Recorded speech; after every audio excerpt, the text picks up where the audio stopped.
Ustaz, bagaimana jika adat telah menjadi bagian dari bid'ah dan jika kita menghilangkannya akan dikecam dan dikucilkan oleh masyarakat? Baik, teman-teman sekalian. Pertama, ketahui dulu apa itu bid'ah supaya jelas membedakan antara yang bid'ah dengan yang bukan. Bid'ah itu segala hal yang dianggap bagian dari ibadah yang tidak memiliki dasar dalil dan atau contoh dari Nabi, dari syariat. Awas, hati-hati, lihat kalimatnya. Hal yang dianggap ibadah yang tidak ada dasar dalil dan atau contoh. Jadi jangan dipotong. Ada yang mengatakan kalau tidak ada contoh dari Nabi itu bid'ah. Itu kalimatnya kurang lengkap. Tidak setiap yang tidak ada contoh itu bid'ah. Nanti kita lihat. Nanti bentuknya ada 3 sampai 4. 1, ada yang langsung dalil dan contohnya jelas, seperti sholat, jelas. Quran hadis riwayat Al-Bukhari nomor hadis 651. Sallu kama ra'aitumuni usolli. Salat kalian seperti melihat saya salat. Dalilnya ada, contoh ada. Selesai. Ada dalilnya ada. Contohnya sementara. Setelah itu Nabi diduga tidak mengerjakannya lagi. Ada yang mengatakan kadang mengerjakan, ada yang mengatakan sering mengerjakan. Contohnya masih ada, dalil ada. Seperti kunut misalnya, kunut. Maka itu tidak bisa disebut dengan bid'ah. Karena dalilnya ada. Yang mengerjakan didiamkan oleh Nabi, yang tidak mengerjakan dibenarkan oleh Nabi. Dua-duanya dibenarkan. Nabi aja tidak menyebut bid'ah, masa antum menyebut bid'ah? Nabi mendiamkan, masa antum menyebut? Tetap yang kunut boleh, yang tidak boleh, yang salah, yang tidak sholat subuh. 3, dia ada dalilnya, contoh tidak spesifik ada, contoh tidak ada, tapi dalil ada. Ada, misal Khalid bin Walid, beliau perjalanan dengan Nabi. Suatu ketika menemukan biawak darat. Kemudian ditopak oleh beliau, dipanggang, dibakar, dihidangkan pada Nabi. Begitu dihidangkan pada Nabi, Nabi diam saja, nggak dimakan oleh Nabi. Tapi Khalid kemudian mencoba makan, dan Nabi tidak melarangnya. Itu disebut dengan takdir dalam usul fikih, takdirun Nabi. Dalilnya ada, dalilnya takdir, ketetapan Nabi, dibolehkan oleh Nabi. Kalaulah itu dilarang, maka Nabi akan mengatakan, enggak boleh, itu haram. Tapi didiamkan oleh Nabi. Yang menarik, kenapa Nabi tidak makan, tidak mencontohkan? Karena Nabi berprinsip, kalau ada makanan selain itu, ada kambing, kenapa makan biawak? Jelas ya? Bukan dilarang, ada kambing, lebih enak kambing daripada biawak. Lebih baik ayam daripada biawak. Tapi Khalid mesti mencoba itu, karena Khalid itu jenderal lapangan. Orang lapangan, pasukan khusus. Dan pasukan khusus itu mesti bertahan, bukan di tempat-tempat yang enak, tempat-tempat yang tidak nyaman. Kalau sekarang di hutan, kalau dulu di belantara, di Sohra, padang pasir dan sebagainya. Antum mau menemukan apa di tempat-tempat? Mau menemukan kambing guling? Gak akan ada. Cari Raja Tuna di sana, gak akan ketemu. Antum harus tough. Harus bisa itu bertahan hidup dalam keadaan demikian. Bagaimana caranya? Kalau tidak tahu mana makanan halal, makanan haram, bagaimana antum bisa mendapatinya? Maka Khalid ingin memastikan, kalau kambing nanti nggak ada, boleh nggak makan biawak? Contohnya nggak ada dari Nabi, tapi ketetapan Nabi ada. Maka dalilnya bisa disebutkan di situ. Ini bisa berlaku manfaatnya bagi para tentara kita yang di Kopassus, Denjaka, Paskas dan sebagainya. Silakan. Antum sedang berjuang, antum muslim. Ayo, begitu tidak menemukan yang biasa, cari yang tidak biasa dan dibenarkan oleh Nabi. Ambil. Kalau nggak ada itu, susah antum. Tahan, nggak makan, terus puasa sampai lemes. Kata musuhnya, nggak usah ditembak, nanti aja mati sendiri. Ya nggak makan, nggak minum, kan repot ya. Itu yang ketiga. Yang keempat, ini lebih dahsyat lagi. Contoh nggak ada, dalil nggak nampak langsung, pakainya kias. Itu pun nggak bisa disebut dengan bid'ah. Contoh paling gampang, antum zakat pakai apa? Zakat fitri kemarin. Zakat fitri, beras. Tunjukkan pada saya, pernah nggak Nabi zakat pakai beras? Ada dalil langsungnya. Nggak usah pakai hadis sahih, tunjukkan hadis palsu aja. Yang paling palsu, tunjukkan. Nabi pernah berzakat pakai beras. Cari oleh antum, sampai kiamat kurang 2 hari, nggak akan ditemukan. Sehari lagi buat nyesel antum, sadar, ngapain nyari-nyari? Karena makanan Nabi bukan beras. Kata Muawiyah bin Sufyan ketika beliau jadi gubernur kemudian, dan bahkan jadi pemerintah di Syam. Kata beliau, hadza irqun, ini makanan pokok. Tidak harus beras, tidak harus makanan pokok. Ini makanan pokok. Nabi zakatnya pakai gandum, pakai kurma. Kata beliau, ini makanan pokoknya. Di setiap tempat yang makanan pokok, walaupun bukan gandum, bukan kemudian kurma, boleh digunakan sebagai zakat. Contohnya nggak ada dari Nabi. Dari langsungnya nggak ada. Tapi kiasnya dipakai analogi, sama-sama makanan pokok. Di sinilah kemudian antum keluarkan. Apa makanan pokok antum? Masya Allah, beras. Kalau saya nasi. Karena beras itu makanan pokok bagi hewan bertembolok. Ayam itu beras, bebek itu beras, saya nasi. Masya Allah. Apa makanan pokok antum? Kok berubah? Asalnya dari beras, dikeluarkanlah itu. Mana contohnya? Nggak ada. Mana dalilnya? Kias. Sama habis itu. Maka jangan cepat katakan kalau nggak ada contoh bid'ah, nggak ada dalil. Cek. Kalau tidak ada contoh sama sekali, nggak ada dalil sama sekali, kias nggak ada, ijma nggak ada, Quran nggak ada, hadis nggak ada, itu yang disebut dengan bid'ah. Paham? Tayyib. Allahu Akbar. Subuh 2 rakaat. Antum tiba-tiba 3 rakaat. Bid'ah. Dalil nggak ada, contoh nggak ada, kias nggak ada. Orang paling munafik Abdullah bin Ubay bin Salul 2 rakaat. Antum nggak seperti itu, pengen 3 rakaat. Masya Allah. Awas hati-hati. Hati-hati ya. Tapi Ustaz, saya kan banyak maksiat, saya banyak berbuat salah. Nggak apa-apa besok 3 rakaat juga. Jangan maksa. Silakan mau tobat sampai menangis darah pun tetap 2 rakaat juga. Sama. Allahu Akbar. Angkat tangan. An-Nasai nomor hadis 886. Fawadha'a yadahu al-yumna 'ala al-yusra. Maka meletakkan yang kanannya cepat di punggung kirinya, letakkan langsung di dadanya. Allahu Akbar, takbir. Selesai. Contoh 1, dalil 1, ada contoh, ada dalil. Jelas semuanya. Tiba-tiba antum keluar dari contoh, keluar dari dalil. Allah, gak enak kiri dulu, kanan, Allah. Antum angkat kiri, kanan, dahulukan kiri begini. Kadang-kadang kaki naik dikit gitu kan. Nah itu. Saya tidak menyalahkan, tapi ketika kami telusuri nggak ketemu. Nggak ketemu. Jangan-jangan jadi yang hadis sahih, yang palsu pun nggak ada. Kan tadi saya katakan, pemalsu hadis pun tidak tertarik memalsukan hadis ini. Saking jelasnya. Pemalsu hadis aja nggak memalsukan hadis. Antum bukan pemalsu hadis, masa mengerjakannya? Itu poinnya. Ya kalau antum temukan, tunjukkan, nanti saya bisa meralat gitu kan. Oh ini nggak benar, ternyata dia yang benar. Ya gitu, nggak usah saling mencela dan sebagainya, tidak. Cuma kita menunjukkan sesuatu. Jadi kalau di luar konteks ini, coba lihat sesuai nggak dengan syariat. Sekarang masuk pada adat, tradisi. Dari dulu zaman jahiliyah, tradisi juga ada. Ada yang dipertahankan di masa Islam, ada yang tidak dibenarkan. Misal yang dipertahankan, panggilan-panggilan hormat, sayang, takrim, ihtiram. Abu, abu, abu, itu panggilan takrim. Terkhusus pada 2 hal. 1, pada ayah yang baru punya anak pertama.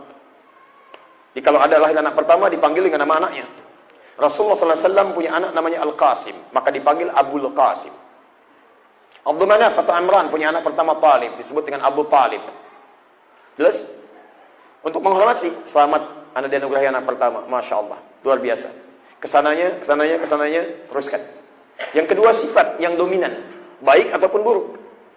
Baik misalnya, yang melekat pada kebaikan. Misal, Abu Hurairah. Nama aslinya Abdurrahman, punya bapak namanya Sakhar, Abdurrahman bin Sakhar. Sebelumnya Abdul Syams dari Persia. Pindah agama Kristen, tidak puas mendengar Nabi di Madinah. Ketika ke Madinah 3 tahun sebelum Nabi wafat, melihat Nabi jatuh cinta dengan keagungan akhlak Rasulullah, masuk Islam. Setelah itu nyusul. Saya tertinggal nih, saya harus nyusul. Nyusul dari sahabat yang lain. Tinggal depan rumah Nabi, ngelihat bagaimana jalannya macam-macam dicatat sampai hafal 7.000 hadis. 7.000 hadis. Dan di antara keutamaan beliau itu cepat mengamalkan apa yang disebutkan oleh Nabi. Nabi menyebutkan berkasih sayanglah pada sesama, bahkan pada hewan, bahkan pada tumbuhan dipraktekkan. Begitu dalam berangkat melihat anak kucing kecil. Anak kucing. Kucing, bahasa Arabnya ada 2. Kalau kucing rumahan yang jinak disebut dengan kitpun. Qaf, ta, tasydid, kitpun. Diserap ke dalam bahasa Inggris jadi cat. Diindahkan jadi kitty. Hello Kitty, kucing rumahan. Jadi spray, jadi bantal, jadi macam-macam tuh. Hello Kitty. Kitpun. Dari bahasa Arab. Bahasa Arab. Kafir, kafir, kafi, kahwa. Sugar, sukar. Kitty, kitun, cat. Taib. Yang kedua, kucing liar. Disebut dengan hurrah. Ha besar, ra. Tak marbutah, hurrah, kucing liar. Anaknya disebut dengan Hurairah. Maka ditemukanlah anak kucing itu kehilangan induknya. Yang liar, diambil oleh beliau. Rawat. Disuapi kalau dia lapar. Kalau dingin ditutupi. Kemana-mana dibawa, disayang. Sampai tiba-tiba satu kali kelihatan Rasulullah keluar dari jubahnya kucingnya itu. Dikatakan, anta Abu Hurairah. Abu Hurairah. Kamu bapaknya anak kucing kecil. Kalau ada yang paling sayang pada kucing, tidak sesayang Anda kepada kucing. Anda sayang seperti bapak kepada anaknya. Saya tanya pada antum, ada yang seperti beliau itu? Rapat bawa kucing? Ada. Ke pasar bawa anak kucing? Ada. Ke kampus bawa anak kucing? Ada. Abu Hurairah. Laki-laki peluangnya agak minim. Ibu-ibu, akhwat masih ada. Ummu Hurairah belum ada. Sifat. Abu Lahab, sifat. Abu Jahal, sifat. Kadang pada yang baik, kadang pada yang buruk, dipertahankan. Makanya orang Arab sekarang sering melekatkan sifat itu. Boleh antum. Antum bawa, bisa itu tradisi. Di Islam dipertahankan. Yang baik-baiknya, dipertahankan. Jadi kalau misalnya sekarang antum punya anak, saya punya anak pertama, Muhammad Hamilul Quran. Saya dipanggil oleh teman-teman Abu Muhammad. Gak apa-apa, itu baik. Itu asalnya bukan tradisi Islam. Jadi ketika dipanggil Abu Muhammad, bukan Islami asalnya. Asalnya tradisi di zaman dulu dipertahankan karena ada nilai kebaikan. Di antum jangan kesankan saya hijrah dengan merubah nama. Ya, namanya Asep, anaknya misalnya Hasan jadi Abu Hasan. Boleh, tapi jangan dikesankan bahwa dengan itu saya berubah, bukan. Ya, mesti paham istilah dulu. Ya, dulu juga sudah ada Abu Jahal, Abu Lahab dan sebagainya. Tapi nggak ada masalah. Sifat juga begitu. Kalau di Arab ada orang keseringannya tidur aja. Di kelas tidur, di masjid tidur, di rumah tidur. Tidur bahasa Arabnya naum. Banyak tidur Abu Naum. Masya Allah. Ustaz, kalau misalnya ada orang gosok terus saya, boleh nggak disebut Abu?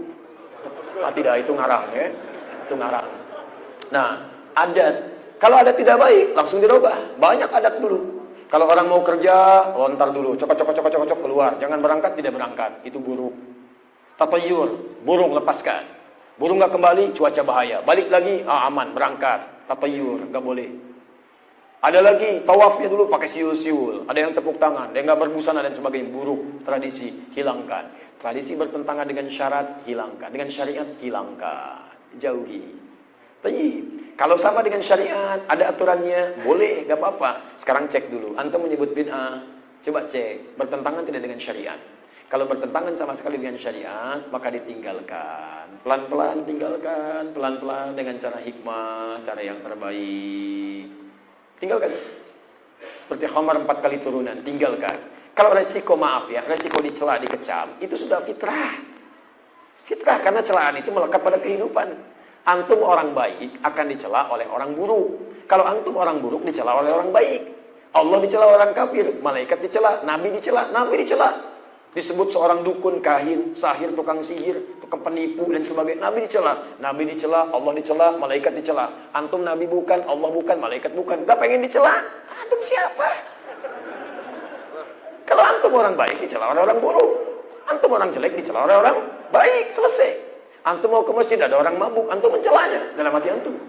Allahu Akbar, masih mabuk juga, mendingan dapat hidayah ya Allah. Dia juga mencela. Terlampau soleh dia, kali-kali nggak usah terlalu jadi begitu. Muncul juga celaan. Jadi biasa. Cuman bagaimana menyikapi celaan itu dengan kebaikan. Dengan itulah kemudian menjadi hidayah. Paham ya? Sudah ya? Sudah dulu ya. Sudah 10:30 itu ya. Kita cukupkan dulu. Insya Allah nanti besok ini yang masuk ini nanti kita kumpulkan ya. Mudah-mudahan besok kita bisa jawab dalam kebaikan. Tapi ikhwas sekalian, pertama, saya bersyukur pada Allah Subhanahu wa taala dan mohon antum terima saya bagian dari keluarga antum semuanya. Mudah-mudahan kita bisa bersama dalam kebaikan. Kedua, saya mengucapkan terima kasih Ustaz Khalid dan ikhwah di sini telah memfasilitasi untuk kita ta'lim. Saya lihat ada ma'had Quran ya, untuk tahfidzul Quran. Saya sangat cinta dengan para ahli Quran dan teman-teman akhir juga demikian. Kami nggak bawa apa-apa, tapi mudah-mudahan insya Allah bisa untuk anak-anak. Kami ingin sama-sama memberikan yang terbaik. Kami cuma punya nanti ada sesuatu kami titip 5 juta untuk teman-teman di sana. Kemudian nanti kalau ada apa-apa disampaikan, mudah-mudahan kita saling bersinergi. Kemudian yang ketiga, ikhwas sekalian, besok menjadi hari terakhir kami di Gorontalo untuk di waktu ini dan mudah-mudahan juga bukan yang terakhir untuk kita bisa bersilaturahim. Ya. Insya Allah besok kita berjumpa kembali dalam bahasan berbeda dan ini nanti kita akan sama-sama bahas. Nanti kalau kami sudah kembali ke Jakarta dan ke Bekasi, saya akan cek kalau ada stok-stok buku atau yang lain yang bisa kemudian bisa antum baca. Nanti insya Allah kita titipkan ke alamat tertentu. Mungkin antum bisa pelajari dari situ supaya lebih baik lagi. Saya tidak bisa memberikan lebih daripada itu semua. Saya doakan antum supaya lebih baik dalam pandangan Allah. Saya sudah datang ke sini, sudah menyampaikan, sudah memberikan juga yang bisa saya sampaikan. Kalau ada apapun yang bisa saya berikan, saya mampu, saya akan berikan untuk antum semua. Kalau sudah semikian saya berikan, antum belum juga melembutkan hati untuk berubah, malam ini sampaikan pada saya. Saya mesti melakukan apa lagi supaya antum lebih dekat dengan Allah Subhanahu wa taala. Karena itu maafkan saya kalau ada yang kurang berkenan. Kalau yang salah pasti mutlak dari saya. Tinggalkan, ambil pendapat ustaz yang lebih baik. Bantu negara kita, pemerintahan kita dengan mengerjakan yang baik-baik. Kemudian taatlah kepada Allah dengan cara mengerjakan segala tuntunan Rasulullah SAW dengan cara yang terbaik. Demikian teman-teman sekalian. Subhanakallahumma wa bihamdika asyhadu an la ilaha illa anta astaghfiruka wa atubu ilaik. Wa akhiru da'wana alhamdulillahi rabbil alamin. Wa lafu minkum. Assalamualaikum warahmatullahi wabarakatuh.